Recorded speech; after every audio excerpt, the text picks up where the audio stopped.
And so we've made it to the last entry in this series, Slan.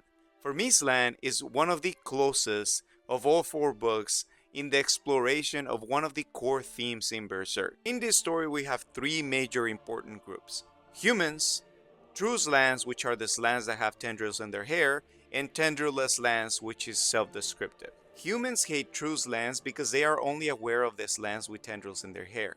Tendrilless Slans hate true Slans and humans. In Jami Cross, a true Slan, who is the main character of the story, is slowly discovering that all these groups are equally terrified of one another. For a long time throughout the story, we are to believe this fear is the sole driver of hate, war, and other atrocities humanity seems to be willing to participate in.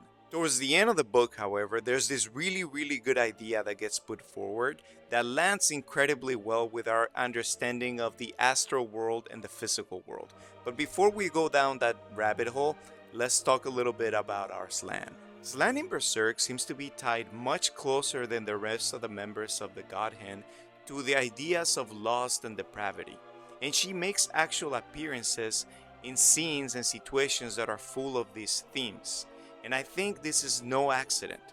One of the oldest forms of propaganda known to men is the use of slander to portray your enemies as sexual deviant. And this is super interesting because we know many of the people accused of sexual immorality on the Bible, for example, had very strict and similar laws to the same writers of those biblical texts. If you want a deeper and very interesting discussion of these themes, you should definitely check out this book, Unprotected Text. That title is also just awesome. Miura took one of these Godhead members and made her a heretical deity that encapsulated the demonizing attacks from the Holy See, then made it very clear they were worshipping another being from the exact same realm.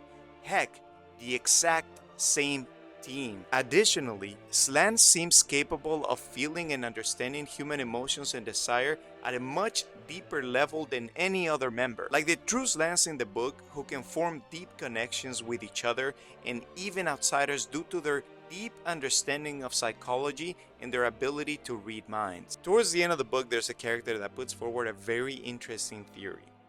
The idea is that maybe there is something that links humanity together in a way where all our violent actions and things that seem to be acted out in a mob has some sort of psychic unity.